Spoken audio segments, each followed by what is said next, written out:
नमस्कार. आज आपण करणार आहे इथं 1 ते 2 महिने टिकणारी कुरकुरीत अशी कारल्याची चटणी करणार इथं.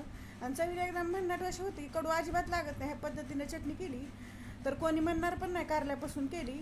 रेसिपीला सुरुवात करू. हे अर्धा किलो कारले घेतलेले आहे, त्याला स्वच्छ 2 ते 3 पाण्याने धुवून पुसून घ्यायचं. आणि असे फ्रेश ताजे कारले घेणार आहे इथं. आता याला कट करून घ्यायचं. मागचं पुढचं पहिलं शेंडा कापून घ्यायचा व ह्या पद्धतीने असे शेंडा कापून घेणार आहे इथं. ते कापून झालं की असं गोल गोल चकल्या करणार आहे इथं. मग आपल्या आवडीप्रमाणे लहान मोठं करायचे, पण मी असं पातळ पातळच करणार इथं. कारण आपल्या उन्हामध्ये वाळवायचं ना, असं पातळ केलं की पटकन असं वाळलं जात होतं. तर मग सगळ्या कारल्याची मी आता असं चकल्या करून घेतल्या पाहू शकता. आणि ह्याच्यामधलं आता बी काढून घ्यायचं आहे कारल्याच्या मधलं. ज्यामध्ये बी नाही ते तसं ठेवायचं, पण ज्यामध्ये बी असं ते काढून टाकायचं. कारण वाळल्यावर पण ते बी असं गळून पडणारच आहे, त्यामुळे आपण पहिलंच काढून टाकून घेणार आहे इथं. मग या पद्धतीने सगळे कारल्याचं बी काढून झाले. सगळे कारले असे पातळ पातळ कापून घेतलेले इथं. तुम्ही असे तुकडं जरी करून घेतलं तरी चालतं. तर ह्यामध्ये 1 चमचाभर मीठ टाकून घ्यायचं. मीठ लावलं म्हणजे कारल्याचं कडवटपणाही कमी होतं. हे चांगलं मीठ चोळून घेणार आहे सगळ्या कारल्याला. हे सगळ्या कारला मीठ चोळून झालं की लगेच आपल्याला उन्हामध्ये सुकायला टाकायचं आहे. एक असा कपडा हातरायचा, स्वच्छ कपडा घ्यायचा, त्यावरती पातळ असे कारले टाकून घेणार येतं. आणि 2 दिवसासाठी कडकडीत उन्हामध्ये वाळून घ्यायचं. ऊन जर नसेल तर फॅन खाली वाळून घेतलं तरी चालतं. तर 2 दिवसांनी कारले छान वाळायला तर, पण क्वांटिटी जास्त होती, पण आता किती कमी क्वांटिटी झाली त्याची. आता छान असे वाळायला येतं. हे अर्धा किलो कारले येतं घेतलेले, ते सगळे घेतलेत मी.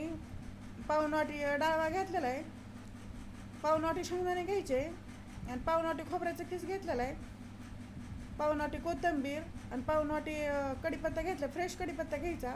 10 ते 12 लसणाच्या काळ्या, 1 छोटा चमचा जिरे, चवीप्रमाणे मीठ, 1 मोठा चमचा बेडगी मिरची पावडर घेतलेली, 1 चमचाभर चिंच, 1 चमचाभर पांढरे तीळ घेतलेले आहेत, आणि 1 चमचा गूळ घेतलेले. एवढं साहित्य लागतं आहे आपल्याला चटणी करण्यासाठी. पहिलं कढईमध्ये तीळ आणि खोबऱ्याचं किस भाजून घेणार आहे. ते कोकोनट खोबऱ्याचं किस घेतलेलं आहे, त्यामुळे त्याला तिळासोबत भाजून घ्यायचं. अजिबात करपून द्यायचं नाही, बारीक गॅसवरती चांगलं भाजून घेणार आहे इथं. सारखं हलवत राहायचं, कारण तीळ आणि खोबरं पटकन असं भाजलं जाते. या पद्धतीने चांगलं तीळ आणि खोबरं भाजून झालं की एक प्लेटमध्ये काढून घेऊ. त्याच कढईमध्ये 1 चमचाभर तेल टाकून घ्यायचं. जास्त तेल वापरायचं, 1 चमचाभर असं होते. त्यामध्ये शेंगदाणे टाकून घेऊ. शेंगदाणे टाकले की पहिले हलकंसं भाजून घ्यायचे. शेंगदाणे हलकेसे भाजले की त्यामध्ये डाळवा टाकून घ्यायचा, कढीपत्ता, लसणाच्या काळ्या टाकून घेणार आहे, तर चिंच, कारले पण त्यामध्ये टाकून घ्यायचे. वाळून घेतलेले कारले की छान असं कुरकुरीत झाले तर. आणि गॅस लो ते मिडियम ठेवायचं. लो ते मिडियम गॅसवरती सारखं हलवत त्याला असं कुरकुरीत असं भाजून घेणार आहे इथं. सगळं सारखं भाजत राहायचं, पण अजिबात करपून द्यायचं नाही. सारखं हलवलं म्हणजे अजिबात करपत नाही आहे, सगळं एकसारखं भाजलं जाते. आता कारले चांगलं कुरकुरीत असे भाजून झाले, तर कढीपत्ता बी कुरकुरीत भाजलेला आहे. सगळं चांगलं भाजायचं म्हणजे चटणी 1 ते 2 महिना चांगली टिकती.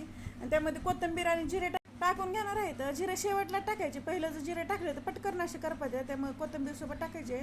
कोथिंबीर पण चांगली अशी कुरकुरीत होईपर्यंत भाजून घेणार आहे. तर चांगले असं सगळे कुरकुरीत झाले. थंड झालं की मिक्सरच्या भांड्यामध्ये टाकून घ्यायचं. त्यावरती खोबऱ्याचं किस आणि तीळ टाकून घ्यायचं. चवीप्रमाणे मीठ टाकणार आहे. इथं 1 चमचा बेडगी मिरची पावडर टाकायची. बेडगी मिरची पावडर पचायला हलकी असती आणि कलर पण चांगला येते. 1 चमचाभर गूळ टाकायचं. ऑप्शनल आहे, तुम्हाला नसेल आवडत नाही टाकलं तरी चालते. ते टाकलं की मिक्सरमधनं चालू बंद करायचं. 2 ते 3 वेळेसच असं फिरून घ्यायचं. एकदम असं चालू मिक्सर ठेवून फिरवायचं नाही. असं जाडसर चटणी वाटून घ्यायची. एकदम बारीक पण केली तर चटणीला चव लागत नाही. बघा या पद्धतीने आपण शेंगदाणे चटणी कसं करतो, जाडसर तशी शेंगदाणे चटणीसारखी जाडसर वाटून घेतलेली आहे. आणि कलर तर खूप छान असा आलेला आहे. किती चवीला भन्नाट अशी कुरकुरीत कारल्या चटणी तयार झाली. चटणी तयार झाली की थंड होऊन द्यायचं. आणि थंड झाल्या हवाबंद डब्यामध्ये भरून ठेवायची. 1 ते 2 महिन्यासाठी टिकती. तोंडी लावण्यासाठी किंवा असं जरी भाजी नसली तरी असं पण खायला खूप छान असं लागते. हे माझी रेसिपी कशी वाटली कमेंटमध्ये नक्की सांगा. लाईक करा, शेअर करा, चॅनल नवीन असं सबस्क्राईब करा.